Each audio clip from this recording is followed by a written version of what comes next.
আরে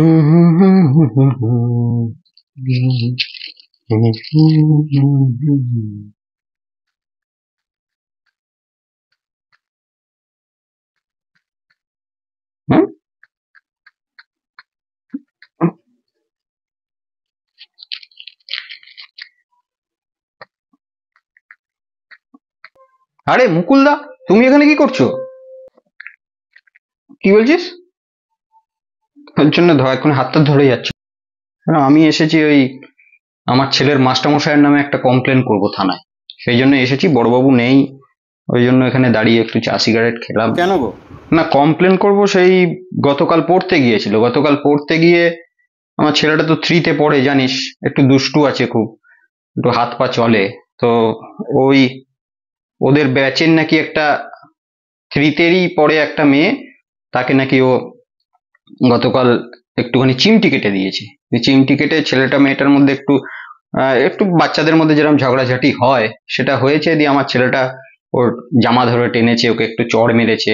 একটা বাচ্চা মানুষ দুষ্টুমি করে ফেলেছে, সেই জন্য ওর স্যার কি করেছে, ওকে 100 বার কান ধরে উঠবোস করিয়েছে জানিস।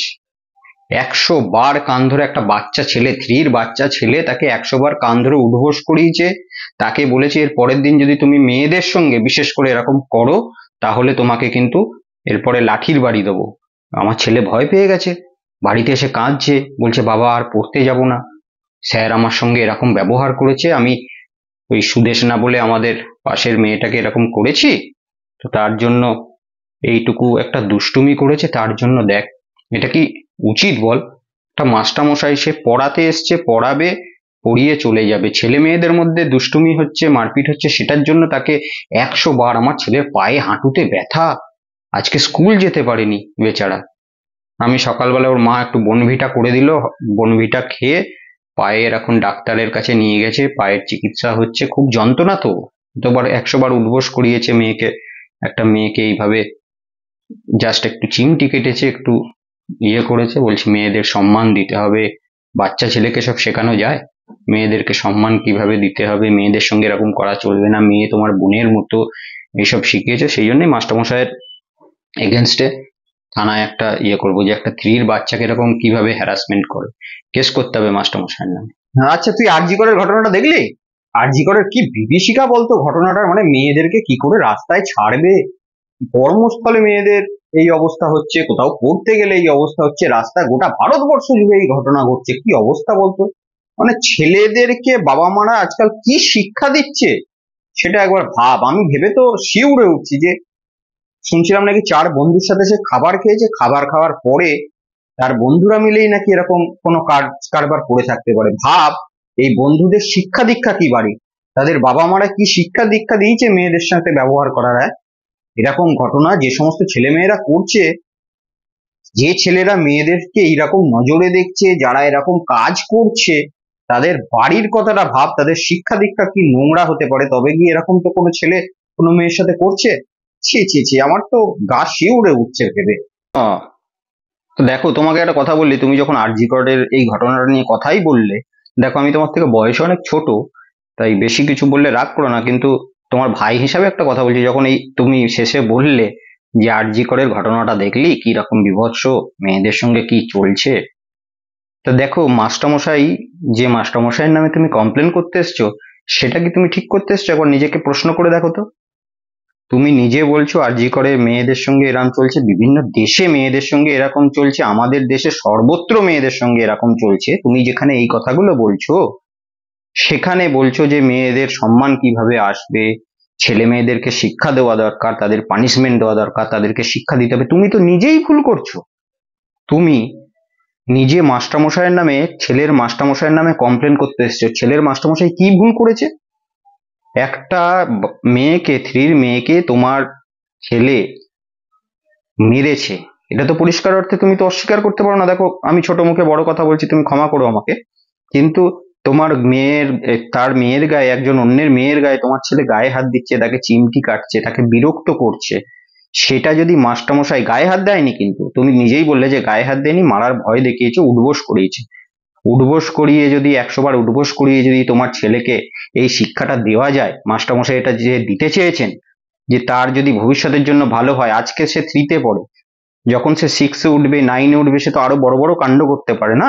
সে জায়গায় মাস্টারমশাই আমার তো মনে হয় যে কাজটা করেছে, মাস্টারমশাইয়ের দিক থেকে ভালো করেছে। আমাদের ছোটবেলার দিনের কথা মনে করো তো, ছোটবেলায় মাস্টারমশাইকে, এখনো মাস্টারমশাইদের আমরা দেখলে রাস্তায় দাঁড়িয়ে প্রণাম করি, সোজাভাবে কথা বলতে পারি না, এখনো ভয় লাগে, এত বড় হয়ে গেছি। আর এই ভয়টা লাগে কেন বলতো? কি মারটাই না মেরেছে বলতো আমাদের ওই, মনে আছে জয়দেব মাস্টার? তুমি তো আমাদের থেকে 5 বছরের সিনিয়র ছিলে। যখন জয়দেব মাস্টার ক্লাসে ঢুকতো হাত পা কাঁপতো, আর পড়া না পারলে সেই চাবুক, কঞ্চির মতো চাবুক, সেটা দিয়ে পিঠ ফাটিয়ে দিত, লাল করে দিত। বাবা মাকে এসে বলতাম, মা দেখো কি হয়েছে, বলছে বেশ করেছে, তুই নিশ্চয়ই কিছু গন্ডগোল করেছিস।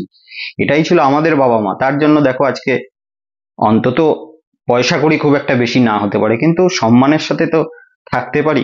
কোনো গন্ডগোল, কোনো মহিলাদের সঙ্গে এসব ব্যাপার নিয়ে তো থাকে না। সমাজ, আগেকার দিনের সমাজ তো কতটা, তাও তাও কতটা পবিত্র থাকে।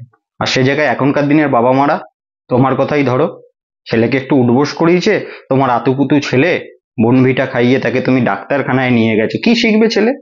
কি শিখবে বলো? রাগ হচ্ছে, আমি জানি, বুঝতে পারছি যে তোমার মনে মনে রাগ হচ্ছে, কিন্তু ভেবে দেখো না কথাটা। আজকে তুমি মাস্টারমশাইয়ের নামে কমপ্লেন করতে আসছো, কালকে এই ভয়ে, এখনকার দিনের এই ভয়ে কোনো মাস্টারমশাই আর ছাত্রদেরকে সেইভাবে পানিশমেন্ট দেয় না, সেইভাবে তাদেরকে গাইড করে না। তারা আসে, পয়সা নেয়, বেতন নেয়, পড়িয়ে চলে যায়। কিছু বলতে গেলে জানে যে তাদের পুলিশ কেস হবে, তাদের নামে হ্যারাসমেন্ট হবে। মেয়েদেরকে মারলে তো, মেয়েদেরকে যদি কোনো পুরুষ শিক্ষক গায়ে টাচ করে দেয়, তাদের নামে তো আবার মলেস্টেশনের কেস দিয়ে দিচ্ছে বাবা মা। তাহলে তো শিক্ষা, যে গ্রোথটা, শিক্ষার সাথে সাথে মানুষকে যে, ছাত্রদেরকে যে, বাচ্চাদেরকে যে মেন্টালি গ্রোথটা আসবে পরিবেশে, সেটাই তো আমরা বাবা মারা নষ্ট করে দিচ্ছি। আজকে বাবা মারা আরজি করের ঘটনায় রাত্রিবেলায় বিভিন্ন শহরের বিভিন্ন বড় বড় জায়গায় মোমবাতি নিয়ে বেরোচ্ছি, ফাঁসি দিতে হবে, এই করতে হবে, যুক্তি আন্দোলন, যুক্তিযুক্ত আন্দোলন। কিন্তু আমরা বাবা মারা বাড়ি গিয়ে আবার ছেলেদেরকে স্কুলে যদি মাস্টারমশাই মারে, তখন মাস্টারমশাইয়ের নামেও হ্যারাসমেন্টের কেস দিচ্ছি। সেই জন্য সমাজ এইভাবে আস্তে আস্তে রসাতলে যাচ্ছে। আজকে তুমি দেখো না, বিভিন্ন কলেজগুলোতে ধরো, অধ্যক্ষকে, প্রিন্সিপালকে ছাত্ররা হ্যারাস করার জন্য তালা বন্ধ করে দিচ্ছে, ঘরে তাদেরকে আটকে রেখে দিচ্ছে। আমাদের জমানায় এগুলো ভাবতে পেরেছি? কলেজের স্যারদের এখনো দেখলে প্রণাম করি পায়ে হাত ধরে। তাহলে এই সমস্ত ঘটনাগুলো আমরা বাবা মারাই ঘটাচ্ছি। আর যখন কোনো একটা বড় কাণ্ড ঘটে যাচ্ছে, তখন আমরা সরকারের দিকে আঙুল তুলছি, সমাজের দিকে আঙুল তুলছি, কিন্তু সামাজিকভাবে আমাদের যে দায়িত্বগুলো, সেগুলো আমরা নষ্ট করে ফেলেছি। এটা কিন্তু অস্বীকার করতে পারো? তুমি আজকে নিজেই দেখো কোথায় এসে দাঁড়িয়ে আছো। কেন না? উঠবোস করিয়েছে 100 বার, ছেলের কষ্ট হয়েছে সেই জন্য স্যারের নামে কেস দেবে। তোমার ছেলে যদি বড় হয়ে কোনো একটা বাজে ঘটনা ঘটায়, খারাপ লাগছে কথাটা বলতে, তুমি রাগ করো না, তোমার ছেলে যদি কোনো একটা বাজে ঘটনা ঘটায়, তখন মনে পড়বে যে এই দিনটায় যদি মাস্টারমশাইয়ের এই কন্ট্রোলটা থেকে তোমরা এই কেস করতে না আসতে, আজ হয়তো ছেলেটা ভালো হতো। ব্যাপারটা তুই মন্দ বলিসনি বল্টু, ব্যাপারটা ঠিকই বলেছিস। তোর কথাটা সত্যিই আমার মনে লাগলো, আর সত্যি তোকে আজকে মনে হয় ঈশ্বরই পাঠিয়েছে, নাহলে আমি একটা চরম ভুল করতে যাচ্ছিলাম। সত্যি তো, মাস্টারমশাই আমাদের সমাজের মেরুদণ্ড। তারা বিগত দিনে যা আমাদের শিক্ষা দিয়ে গেছে, পুঁথিগত শিক্ষার থেকেও বেশি সামাজিক শিক্ষা দিয়ে গেছে। আর সেই সামাজিক শিক্ষাগুলোই আমাদের সমাজ ভুলতে বসেছি বলেই আজকে দিনের পর দিন এরকম রসাতলে যাচ্ছে সমাজ। সত্যি সমস্ত কথা তো শোনার পরে আমার এটাই মনে হলো যে আমি আজকে কত বড় চরম ভুল করতে যাচ্ছিলাম। আমি বাড়িতে, ওর মা অনেক ঝামেলাঝাটি করেছে এই নিয়ে, হোক ঝামেলা, আমি তবুও বাড়িতে গিয়ে আজকে ওর মাকে বলবো যে না, আমাদের বিট্টুর জন্য সঠিক যদি কিছু হয়ে থাকে, তাহলে একটা যোগ্য মাস্টার দরকার, যে মাস্টার তাকে পুঁথিগত বিদ্যা তো দেবেই, সাথে সাথে তাকে সামাজিক বিদ্যাও দেবে, যে সামাজিক বিদ্যা নিয়ে সে অন্তত ভালো মানুষ হতে পারবে। দেখ, সবাই আমাদের জামানায়, সবাই তো ভালো পড়াশোনায় হতে পারেনি। কেউ ভালো খেলেছে, কেউ ভালো গান করেছে, কেউ ভালো পড়াশোনা করে ডাক্তার ইঞ্জিনিয়ার হয়েছে, কিন্তু মানুষ হিসাবে সবাই গড়ে উঠেছিল। কিন্তু এখনকার দিনে তো দেখছি সেই ছেলে মেয়েদের মধ্যে সেই ধৈর্যটাই চলে গেছে। আর ঠিকই বলেছিস, এর জন্য আমাদের বাবা মারা অনেক দায়ী। বাবারা তো সবসময় বাড়িতে থাকে না, যা মা এসে বলে সেটাই আমরা ভেবে নিই। মায়েদের কাছে ছেলে সন্তান অনেক আদরের হয়, কিন্তু বাবাদেরকেও একটু ভেরিফিকেশন করে দরকার। এবং মায়ের কথা বা পরিবারের সকলে মিলে চাপ দিচ্ছে, সেটা শুনে মাস্টারের এগেনস্টে কমপ্লেন করতে আসা, এটা আমারও খুব অন্যায় হয়েছে, ভুল হচ্ছিল ওটা। যাই হোক, তুই এসে সঠিক সময়ে এসে আমার চোখটা খুলে দিলি, তার জন্য তোকে অসংখ্য ধন্যবাদ ভাই।